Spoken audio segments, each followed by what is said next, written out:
Welcome to the Truth and Liberty Show, where trusted leaders bring biblical insights to important issues to help you stand for truth and effect godly change in our nation and in our world.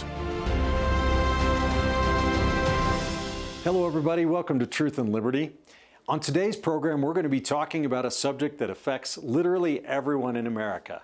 That subject is the economy and finances.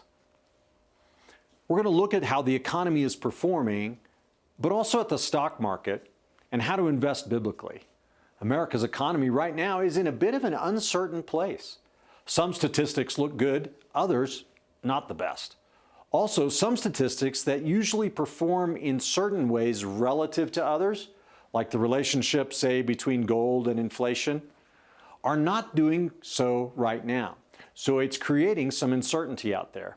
Some very good news, though, is that since Donald Trump took office, wages in America have increased 4.3%, while inflation has hovered around 2.4%. That means there's a net gain for the average American. However, we're still feeling an affordability crisis because under Joe Biden, inflation spiked to 8% in 1 year, 6% in the next year, and over the course of his 4 years in office was over 21%. That means that the dollar, your dollars, at the beginning of Biden's administration, or at the end of his administration, bought only 79% as much as when he came into office. That's a problem for the average American, right? That's a problem for all of us.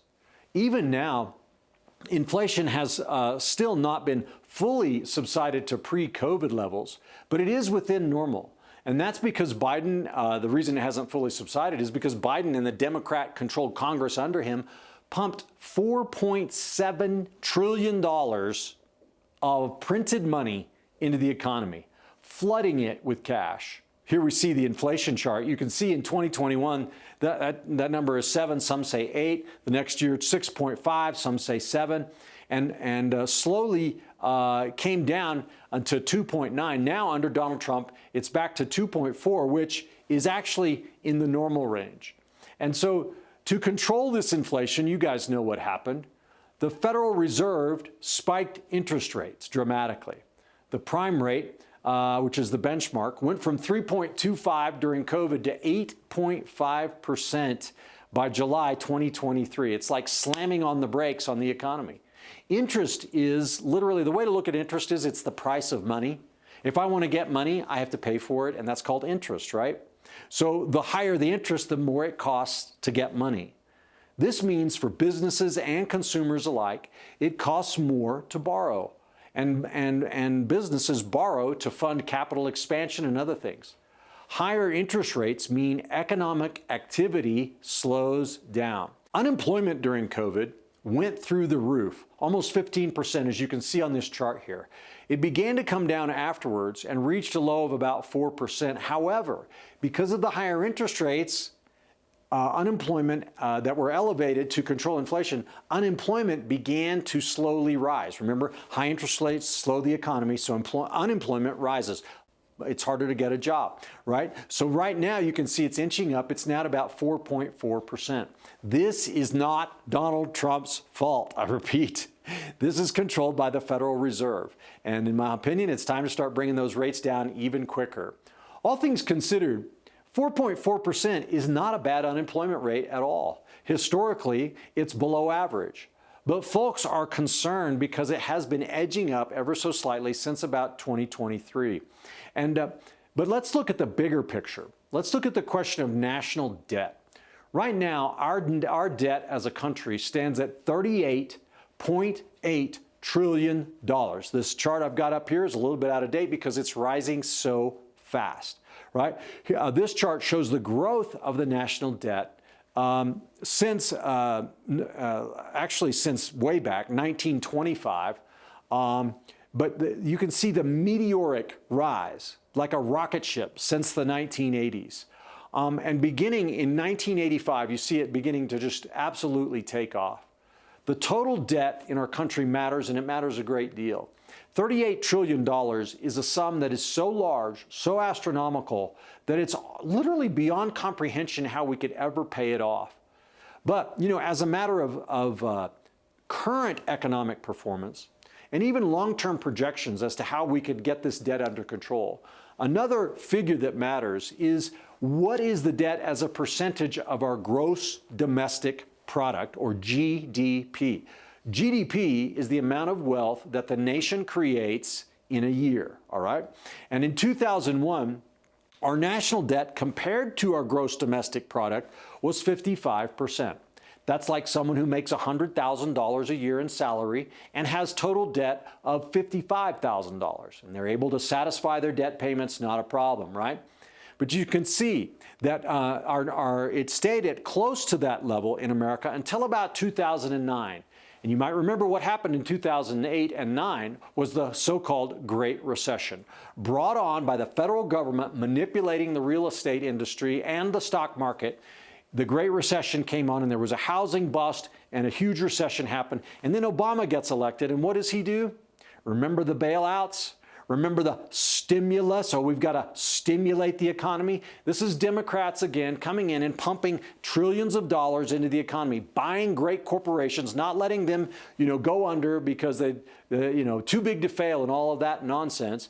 And what we see is the gross domestic, the debt as compared to GDP shot up so that by 2013, the end of his first term, the national debt compared to our gross domestic product hit 100%, right? And you can see it leveled off a little bit. And then what happened? The Trump administration, it continued to be slightly above 100% until COVID.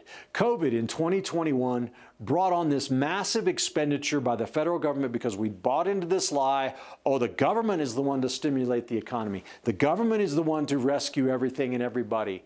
And our national debt, as compared to GDP, shot up to 133% in 2022. That is absolutely unsustainable. And you saw international credit agencies beginning to downgrade the United States of America. We lost our AAA rating, right? You saw movement across the world stage of countries beginning to call for abandoning the dollar as the reserve currency of the world, which, if that had happened, it would have absolutely destroyed our influence on the world stage. We would no longer be a superpower. China would be the superpower. That's how important this is.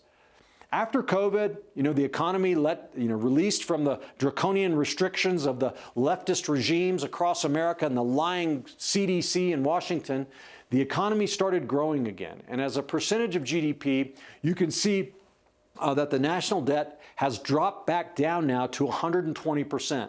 But don't think that's adequate. That's not adequate. We need to bring that down and way down and in a hurry. Because what we're doing now, our entire national budget of $8-9 trillion a year we're spending, upwards of 15%, 16-17% is just interest on the federal debt. Imagine that. Imagine how much money that is. And as we continue to borrow and have deficits, we're borrowing every year, that debt is growing and the interest is growing. This is what they call the debt bomb, the debt cliff. If we don't get this thing under control as a country, we risk getting to a point where the deficit, the interest we're paying is growing beyond control and eventually consumes our budget, and we're no longer able to fund the operations of the government, and we default on all that loan, and our economy would absolutely crater and be destroyed. So the United States budget deficit, let's talk about this. The U.S. budget deficit, this means how much we're spending versus how much we bring in tax revenue. For the first 5 months of fiscal year 2026, this is good news, guys, now, from October 2025 to February of this year, our deficit was $1.004 trillion. You might be like, that's astounding, and it is. But here's the good news, is it's 12% lower than last year. That means Donald Trump is moving us in the right direction. We haven't arrived yet, but that's good news. Let's talk about the trade deficit. The United States trade deficit, it's a deficit in goods and services. That means we're purchasing more overseas than we are exporting, right? Donald Trump has managed to narrow this deficit significantly to $54 billion a year by January 2026. That's a 25% drop from the previous time period the year before, as exports of our nation have reached a record $301 billion. So remember, under the One Big Beautiful Bill and the tariffs, right? These, I said at the time, this is going to decrease our deficit. It's going to be a net gain for us, and it's turned out to be true because it has increased revenue and cut spending, right? This isn't rocket science. I mean, it's pretty complicated how you do it, but the bottom line is simple. And these spending cuts they haven't even kicked in fully.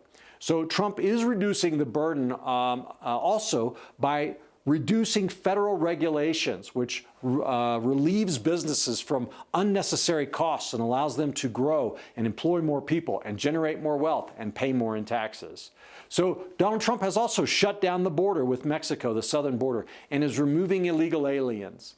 Now, some think this is causing a labor market to shrink. Well, it probably is a little bit, but they think, oh, it's increasing costs on employers. And I would say, yeah, it may be a little bit. But it's not a major problem in this country because what's happening is wages for everyday Americans are also being driven up, as I also predicted would happen. So you see, we started the show with wage growth is up. This means that American citizens are putting more in their pocket, and the welfare of Americans is improving, you might say. So this is a lot of facts and a lot of figures for sure for you today in this monologue. What can we take away from all of this? Well, the first thing is that Donald Trump is moving us in the right direction, but we've got a long ways to go. And the second thing is that in order to get our economy into full gear and healthy again, we've got to get back to basics and sound principles. It means less government spending, less borrowing, lower regulations, right? Let's get rid of the fraud and the abuse in our government. Let's reduce the spending on wasteful, unnecessary programs like, buying prophylactics for Gaza, right? Or gay programming in Iraq, or whatever the case may be. I believe that if the Federal Reserve will also keep lowering interest rates, that our economy is going to boom and these things are going to work their way out. But only if we don't elect Democrats who are going to keep borrowing trillions of dollars, right? And that we hold Republicans accountable to the same thing, so that spending will come down or at least level off, and the deficits will be eliminated by the growth in the economy. Concerning immigration, reducing illegal immigration, I'm all in favor of legal, but reducing illegal immigration is going to continue to increase wages for American citizens. If we need more workers, let them come in legally. Do it legally, no problem with that. But let's not do it illegal, because of it actually damages the financial well-being of the average American, and also brings in all kinds of crime and corruption and risk and other things like that that I've talked about so many times here on Truth and Liberty. In the midst of all of this, I have a question for you today. Where is the church? Have we realized yet as believers that free enterprise is a biblical issue? That communism and socialism is the devil's agenda? Are we fighting for these principles and truths? Or are we sitting back thinking, oh, that's a political issue and I'm not supposed to get involved? Are we fighting, and meanwhile, as we fight even for righteous causes in our culture like life and freedom, are we taking our own personal finances and investing them in woke leftist companies that are literally shooting our righteous agenda in the foot by supporting wokeism in our culture? Well, here to talk about all these issues and what we can do about it, both how our economy is doing and how we can invest biblically, is Mark Minnella. Mark is the host of Financial Issues Stewardship Ministries, carrying the mission that Dan Celia founded 28 years ago to equip individuals to be good stewards of their resources according to the principles found in Scripture. FISM develops and offers educational resources and quality programming that equips individuals to steward their resources faithfully, finding financial freedom and purpose in honoring God in their choices. So I look forward to sitting down with Mark here in just a minute. We're going to take a break and share some information, but I wanted to remind you about the upcoming Truth and Liberty Awards Banquet. You can get your tickets now at truthandliberty.net and also find out how you or your business can become a sponsor in this important fundraiser for Truth and Liberty. It's going to be an amazing evening celebrating our God-given history and the contributions of heroes like David Barton and Tina Peters, who we're going to recognize with the Samuel Adams Award and the Samuel Whitmore Award, and you'll get to experience firsthand and in person the incredible, moving celebration called Finding America. So get your tickets today. Also, don't forget to get a copy of my booklet, The Calling to Manhood. All you have to do is go to our website at truthandliberty.net/manhood, share the code LIBERTY, and you can get a free copy today. All right, guys, we'll be back in just a minute after we share this announcement with you to sit down with Mark Minnella. Darkness has attacked our nation, but God is raising a standard. Now is the time to wake up and shine the light across America and around the world. Believers are fighting back, eyes are opening, hearts are changing, and Christ is being proclaimed. In government, education, family, media, and the church, we are mobilizing to engage culture with truth. Go to truthandliberty.net. Hello, everybody. Welcome back to Truth and Liberty. So excited to have as our special guest on today's program, Mark Minnella. Mark is the host of Financial Issues Stewardship Ministries, and he's an expert on investing and all kinds of financial issues. Mark, we're so thankful to have you joining us on Truth and Liberty today. Thank you for having me. It's an honor. Yes, sir. Well, the economy is always in the news, but, as we're getting close to the midterm elections in November of this year, it's becoming more and more important from a political perspective. But, in general terms, I'd like to just kick things off with asking, Donald Trump's it seems like he's been in office a whole lot longer than he has, but he's only been in office about 14, 15 months now. And how would you grade his performance and the performance of the Republican Congress so far on the economy and economic issues? Well, if you don't mind, I wouldn't want to put those two together. All right. President and the Congress, because I have a real beef with the Congress not getting anything done. I think the president has done so much. In fact, I love the way you say it. It seems like he's been in so much longer because he's been moving at the speed of light, getting stuff done, restructuring our country to get back to its roots, building the infrastructure needed, bringing factories back, bringing inflation down, bringing real wage growth up. I mean, there's just been so much going on that it just blows my mind trying to keep up with him on it all. And yet most of it is his pen doing it and not the Congress, which really saddens me because we need our House of Representatives to be all over this. We need them to get the budget balanced. We need them to get all the budget bills passed when they're due. We need them to get the deficit down. We need them to get the debt down, because to me, that's one of the biggest concerns for our country is our debt and deficit. If we don't get that under control, that's like the I don't know how to describe it, but we could just crumble in on ourselves. If our debt doesn't get under control and people stop buying our bonds because our debt's through the ceiling and we can't pay the interest on it, or we default on anything and they lose hope in it, we'll lose the dollar as the international trade currency. Mm-hmm. When that happens, nobody's going to buy our debt. When that happens, we're going to see a spike in inflation as the Treasury starts printing money to keep things flowing. That's the main thing. The House of Representatives, that's on them. They have to pass the laws. They have to pass the budgets. Well, let me throw this out there, Mark, because I agree with you. But, in the House, they've got when they started, they had a 6 or 7 congressman majority, and just takes a handful of rhinos to flip on a bill, and they're in trouble. And in the Senate, you've just got a few, and we can see right now they don't have enough to break a Democratic filibuster, and it's just crazy. To me, I don't blame the Congress as much as I just want to say to the American people, elect more Republicans, right? Give them what they need to get the job done. Are we related?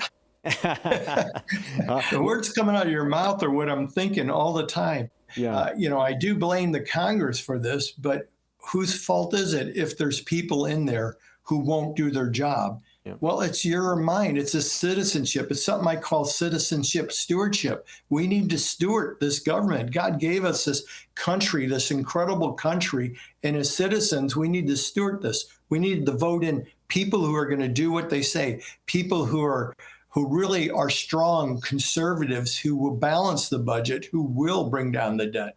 That's on us, the people of the United States of America. And part of that stewardship means even just backing somebody financially or physically, going out and just help hold their arms up, be there at their rallies, encourage them. If you don't have the money to back them, just be there though. And I'd even take it further. And I just think people ought to start stepping up to run for offices, not just our Congress, but even school boards and local elections. If we can get this done, we can turn this country around and save it from going over that deficit cliff, which is right around the corner.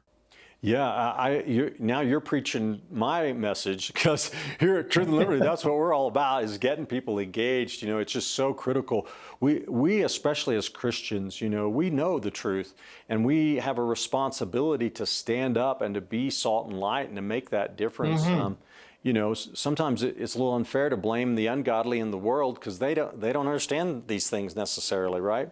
So I totally get it. Yeah, you're absolutely right there. If even half of the people who claim to be Christians in America actually stewarded their citizenship like they were a Christian, we'd have enough votes to vote in godly, fiscally responsible people every time. Yeah, absolutely. You mentioned debt, Mark, and we're definitely on the list to cover, but why don't we just go there? National debt, the national debt right now is 38 trillion plus, should be 39 trillion by the end of the summer, I think. I've got a chart here. It shows the growth of our national debt in the last few years, and it's just unbelievable, really. I remember when Ronald Reagan ran for office back in 1980. You probably remember that too. Some of our younger viewers won't, but one of his big things was, Jimmy Carter, the national deficit and the debt is out of control. But you can see in 1980, it was like, $5 trillion total dollars or something like that. And look at it since then. And one of the things, so we can see on this chart, I don't know if you can see it, Mark, but there seems to have been a couple of major, it's been on a steady climb, the total debt, for just so long. How do we get the debt under control? Can we even get it under control now? The deficit, or the interest on the debt now is 16-17% of our total national budget.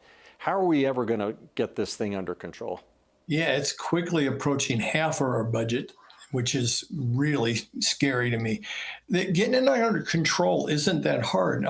We have seen the deficit actually reduced in the first 2 months of this year. Yep. Think about that. Only 1 year in, and the Trump administration has reduced the deficit, not substantially, the deficit spending, but that's still deficit spending. Yep. They haven't stopped it. They just reduced it from, a little bit. It can happen. And the way that happens is we get rid of all the fraud and waste, which I know there's some people who say that's up to 50% of our budget, the fraud and waste of the deficit is there. But even if it isn't, what if it's only 25%? That brings it down substantially. Yeah, you're talking would bring it down. $2 to $3 trillion if it's only 20%, right? Right. Now we're talking real money, right? Yeah. Well, who said that? I remember that quote from someone. I think it was Reagan too. But anyway, So the fraud and waste, which we saw Trump dig into right away with Elon Musk and the new agency they formed, and they're going after it. But the fight from the Democrats, the fight from the left to keep that money coming through the government and being dispersed to NGOs and then being dispersed to other organizations and then getting back in the pockets of people in Washington. It's just we stop that, and I think we could get it under control really quick. The second thing is to stop spending on things that aren't our business to be spending on. I mean, we see it all the time, and Trump brings up more. And if people would listen a little bit to what's going on with Doge, every day they're finding more and more waste in the government that's being spent unnecessarily. We don't need to fund the colleges. They have billions, hundreds of billions of dollars in their war chest for themselves. They don't need our money. We don't need to spend it on European nations or whatever. We can bring it home and start using it to pay down our debt and get it under control. Let's stop all the unnecessary spending. Should we care for our people here? Absolutely. You know, we're a wealthy nation. We are a charitable nation too, but we shouldn't be paying for benefits for people who are able to work and just don't want to. Yeah. We shouldn't be giving homes to those people. We shouldn't be encouraging them to be worthless, because it's a terrible thing. When you pay somebody to be worthless, they become worthless, and they believe they're worthless, and they get suicidal, or they get angry. Those are the two things that happen. Yeah. And then they have too much time on their hands, so they take that anger and they turn it into something very, very harmful in our country. Mark, I remember back, I think it was probably in George W. Bush, maybe before, but people stopped talking about the national debt as a total figure as much, and they started talking about it as a percentage of GDP, meaning they were saying, oh, it's okay, because look, it's only this percentage of our GDP. Well, and I understand that, right? Oh, it's okay because we're making more money as a country than we're borrowing, so we're still all right. The problem is that we kept borrowing and then started borrowing at crazy rates under Obama, and then Biden with COVID, trillion, 2 trillion at a whack. And now we're at I looked at this before the show. In 2001, America's debt was 55% of its gross domestic product, and now it's 120% of the gross domestic product. This is insane, isn't it? It's totally insane. First of all, putting down a marker to compare it to is only so we can see what's going on. Unfortunately, that marker can move too. We can have better gross domestic product, or we can have worse. And either way, it's not a very good thing to measure our debt against. I hope you don't mind, but I'd like to really just go back to the bottom of this, is debt in itself. We don't need to be a country that's spending more than we bring in. We don't need to increase taxes. What we need to do is figure out where this money really needs to go. Yeah. That's the bottom line. We can go back. I go back to the Bible. God warns us all through the Bible about debt. He doesn't call it a sin. He just warns us. He says, we'll be the borrower will be slaves to lenders, instead of being a lender to nations, where you'll be blessed if you're a lender to nation. But you don't want to lend to nations that are trying to bring you down, So I think if we just listen to biblical wisdom on finance, I mean, the God who created all the universe and the physics in it, including the physics of money, said, hey, I'm giving you warnings over and over and over again. And he spoke about debt more than he spoke about hell. So we ought to take this a little bit serious, Wow. And even if we just went with pure secularism, we've seen over and over the companies that fail often on Wall Street get way over their head in debt, can't manage their debt, end up going bankrupt, and then either going out of business or the government stepping in using your and my tax money to keep them afloat. So we saw that with the auto industry. Remember when, 1980, when the auto industries were going down the tube, stepped in and bought them out and stuck all that money in there from your and my paychecks. Oh yeah, that was everybody else's. That was the Great Recession of 2008 and 9. Wasn't it? When the bailout, right. The big bailout, they bought GM and Chrysler and AIG. It's just crazy. Yeah. And that's and we saw it with banking as well. So we just got to stop that, and we have to. And again, the only way that's going to happen is if we elect the right people. Absolutely. Let's talk about current sort of economic issues. When Trump came in, he started raising tariffs on countries all over the world. in a way that we have never seen before in our lifetime. And a lot of the traditional-minded people or leftists, of course, the media, they were, sky is falling. This is terrible. He's going to cause a worldwide depression, a trade war. We're going down the tubes, kind of thing. And there probably have been some inflationary pressures from it. Would you agree with that? But overall, has this been a positive thing? Absolutely. Yeah, they were totally wrong on that. It's a sad thing what happens in our media. They take anything they can, they explode it, they project it into the future, they make up stuff and they add it in, and then it means the world's falling. We saw that with all the echo stuff that we went through. The world's going to end. The oceans are going to rise and California's going to be gone and all the icebergs are going to melt, and none of it came true. None of it comes true with the economics that they've said. Every time they say Trump is ruining our economy, what they forget to look at is all the other levers that he's pulling simultaneously. Mm-hmm. And that's it. Economics isn't a single lever in one place being pulled. It's not the interest rate. It's not it's not the fraud. It's all of them put together. In fact, one of the things that I think most people are missing when you look at what he was doing with the tariffs, one of the things he was moving towards is paying down the deficit and the debt. He reduced the deficit. Part of that was tariffs, the legal part of it. Part of it was getting rid of fraud and waste. Part of it was laying off hundreds of thousands of unnecessary national people working for the government. I know that's sad to me to see people move, but if they're so important, they should be able to find a job pretty quick. So I'm not worried about that. Yeah. But here's what most people are missing. Every time I hear somebody say something about inflation under Trump, they keep saying, but it's not where the Fed wants it yet. Mm-hmm. Okay. The Fed wants it to be around 2%, but you know where it is? It's right at the norm on the average of where it's been for the past 30 years. Yeah. So he's brought it down from way above into the average. And then what he did on top of that, they'll even come back and say, yeah, it's the average, but it could be better. And if you just stop the terror stuff, or if you stop this war stuff, or if you stop whatever they want to pin or try to turn into some political thing. But here's the bottom line. Real wage growth. And this is what nobody talks about. I've been talking about this now since last October.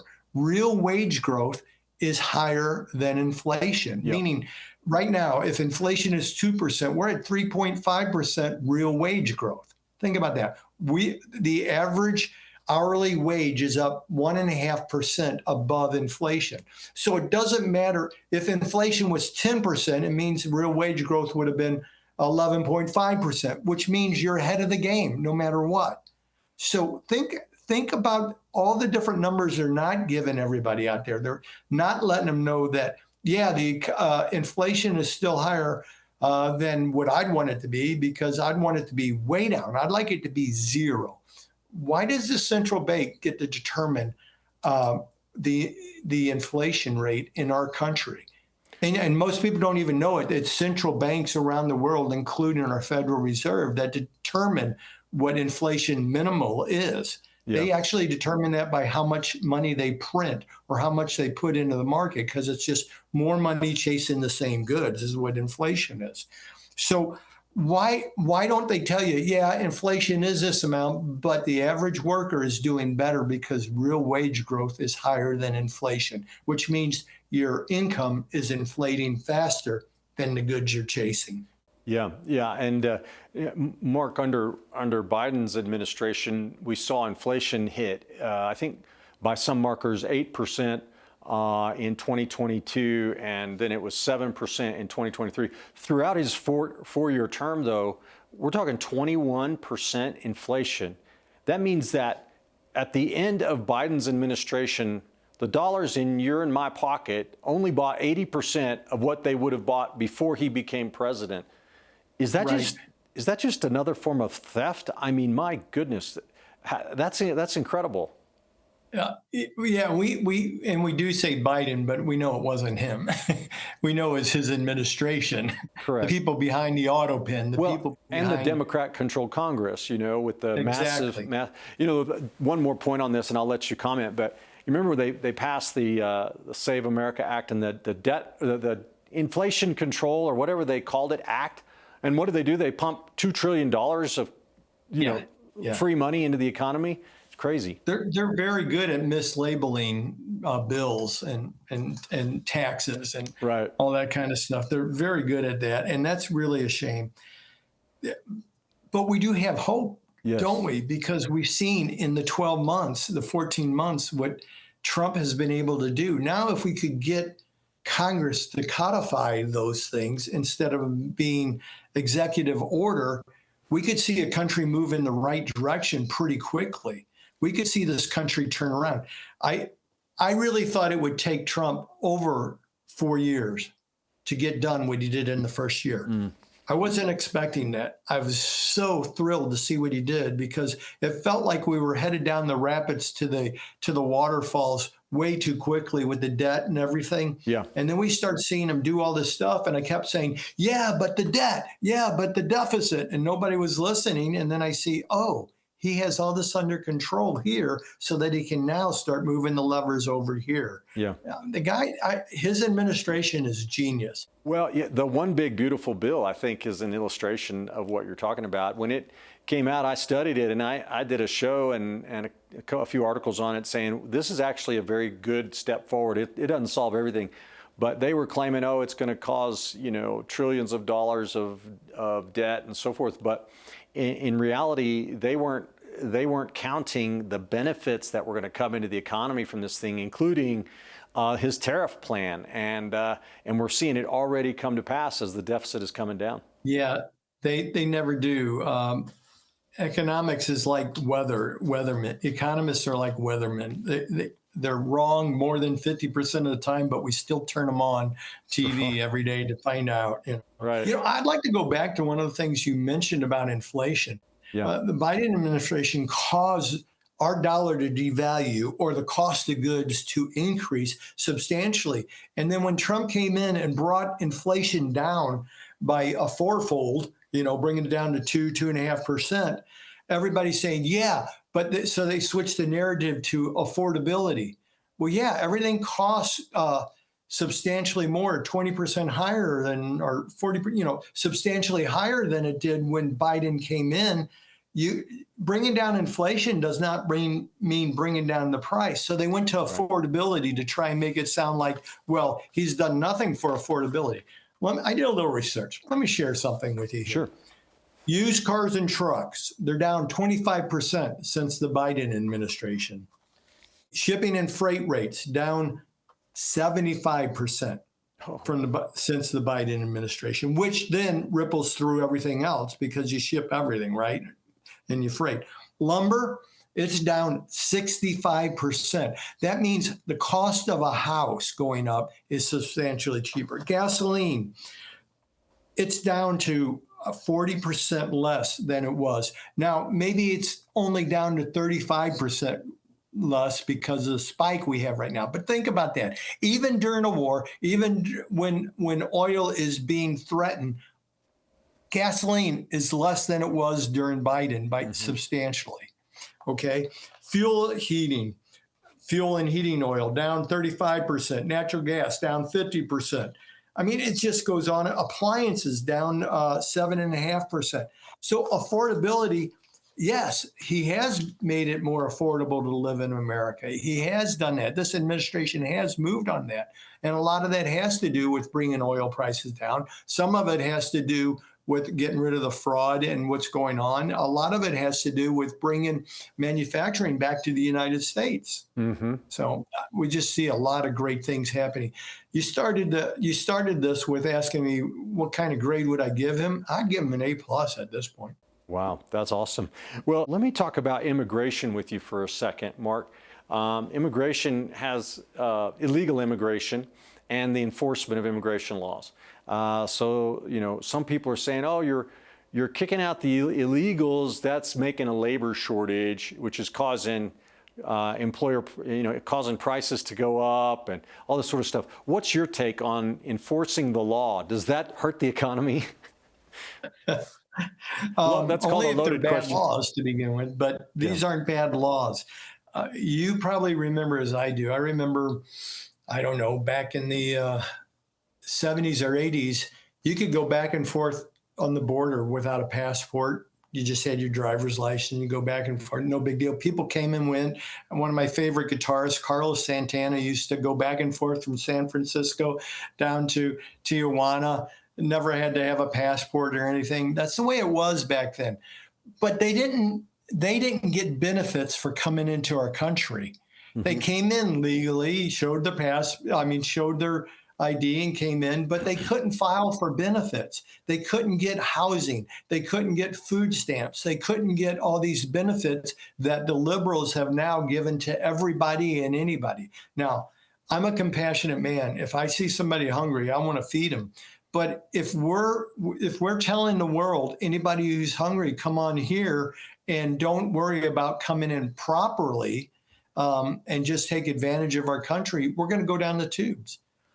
If you come in illegal to begin with, you have a disrespect for this country. You have not shown that you're coming here because there's opportunity. You're coming here to get a handout, to get your free cell phone, to get your free housing, to get your free. I did a little calculation last year, at the end of last year. You know what the average benefit was for somebody who applied for all the benefits, like to stay home and not have to work? $60,000 a year. Wow. Is amazing. that right? That was for illegals and legals, both. Yeah. For our Appalachian people in poverty in the mountains and people in poverty in the south of the city. It was for everybody. $60,000, up to $60,000 a year in benefits you could get. That's going to bankrupt a country. So I believe if you come into our country with the attitude that I'm just going to rape your country of financial resources and live off of it, that way I don't have to work, that way I don't have to do anything, I don't have to contribute, you shouldn't be here.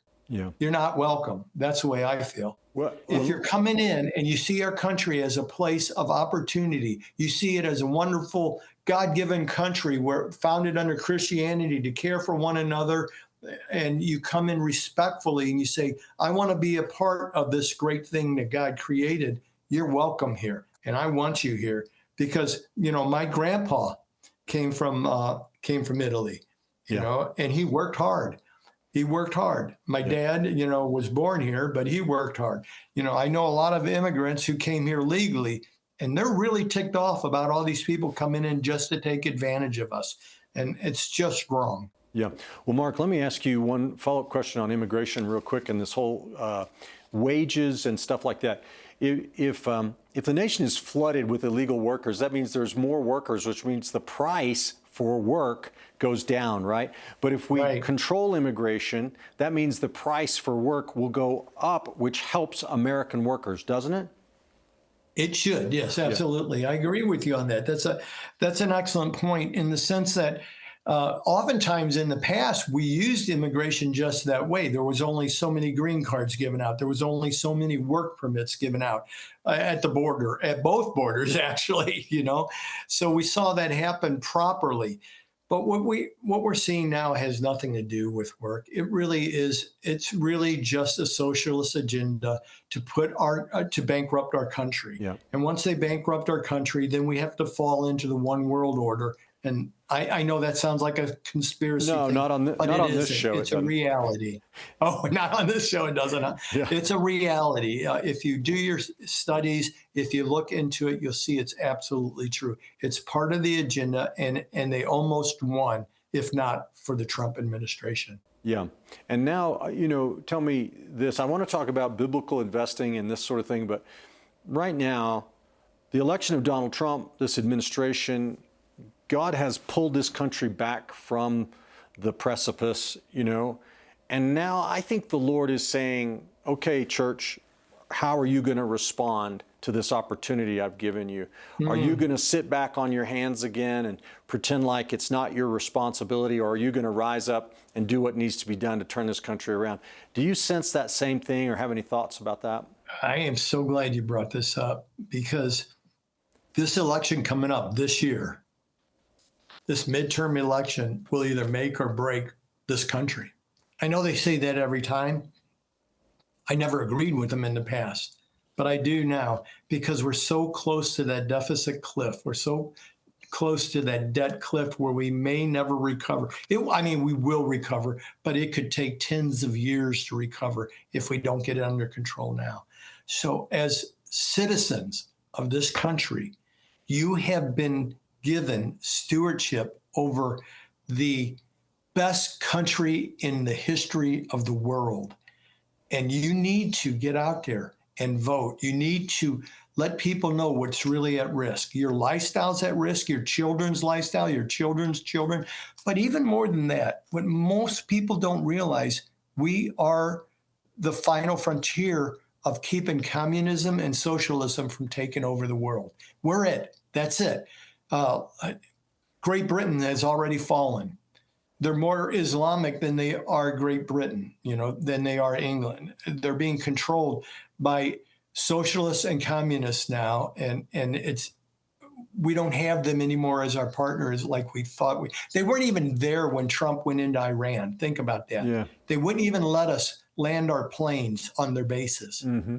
Okay, that's not a partner. They're already gone down the hill. We're so close to losing it. That's why we need to be woken up. We need to become awake, conscious of aware. We need to get out and vote for those people. Right now, the Republican Party is the only party that has the right people in there. There's a handful of Democrats that are fiscally responsible and that have actually half a brain to move properly. But outside of that, it's the Republican Party and the independents. I really do believe there's quite a few independents who think straight and think deep. And I think they mostly lean towards the Republican. But if the core, which is the Christians of America, do not wake up, do not start studying, and then go vote properly for the right people, not just because your dad voted Democrat or Republican, but because it's the right thing to do to keep this country right, we could lose this country. Well, Mark, I appreciate that so much. Tell us about your organization and your ministry. Well, Financial Issues Stewardship Ministries, what we do is we broadcast every day, weekday, Monday through Friday, live at 9 a.m. Eastern Time on over 500 channel TV and radio stations, but also online at financialissues.org. You can watch it live there, or you can stream it if you want. But every day, we are taking questions from our listeners, financial questions. We're taking economic questions. We're taking political questions. We're discussing the world, what it means to be a steward from a biblical perspective. So everything financial from a biblical perspective, including economics and finances and politics. So we do that every day. We also teach. We have videos where we put together and teach people how to invest and how to invest with biblical integrity. We have a system that we want everybody to fully understand. And FTB analysis is something I started almost 20 years ago when I owned my own investment advisory. FTB analysis, what it stands for is fundamentals, technical, and biblical.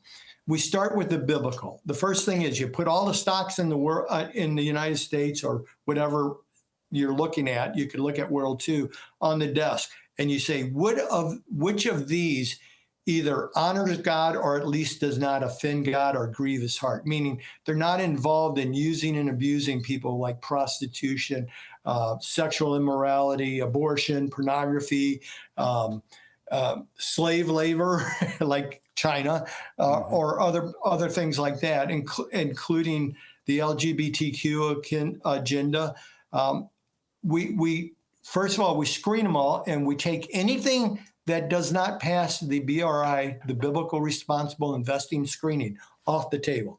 We don't even consider it. It doesn't matter if they're the biggest company in the world or the smallest. It doesn't matter if they have more money than countries have. It doesn't matter. They're off the table. Why? Because we believe in God. We believe that God has the answer and following him is the right thing to do. And when you buy a stock, you actually become a partner in that company, right? Yes. Okay, so you buy a stock, you may be 1/1,000,000th of a partner, but you're a partner just the same. Therefore, you are participating in whatever they do. If they are involved in pornography, you are involved in pornography as an owner. And you also are endorsing the stock with your money.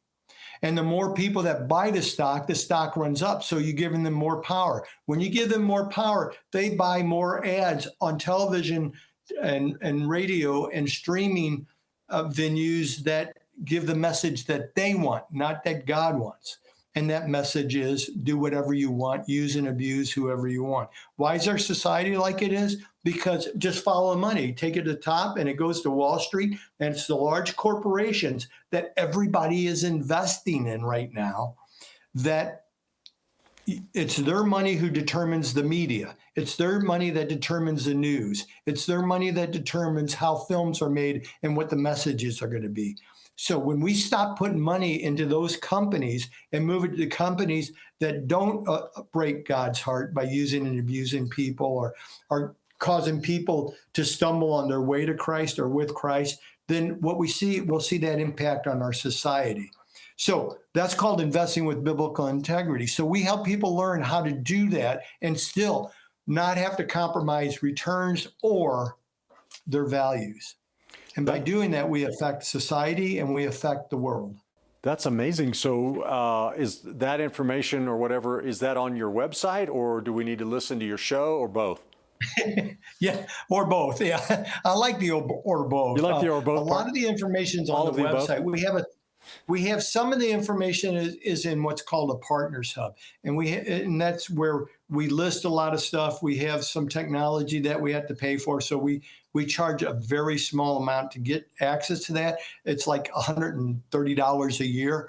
I mean, I used to pay more for that for investment newsletters with 10 tips a month in it, Yeah. So, but here you get to go back there. You see what asset allocation is all about, how to use it, what it does and doesn't do, how it helps with risk and where it doesn't.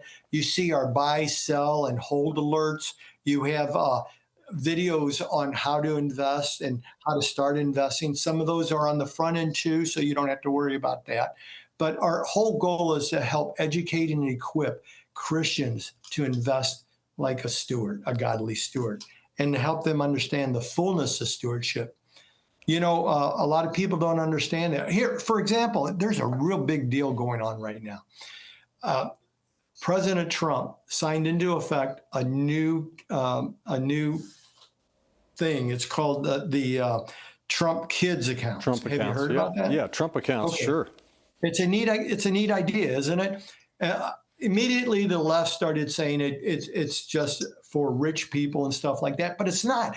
Think about this. When a child is born into poverty or in the lower middle class, if their parents care enough to open an account for them, $1,000 is put in by our government from our taxes right away. Now, that $1,000, you could put in up to $5,000 more a year. But here's what's cool. People like Michael Dell and others, corporations are starting to donate into accounts of lower income people to start seeding these accounts. And it can grow to millions of dollars over a child's lifetime. By the time they're just 18, ready for college, they could have a couple $100,000 in there with what corporations and individuals are doing. Not even if the parents never put anything in.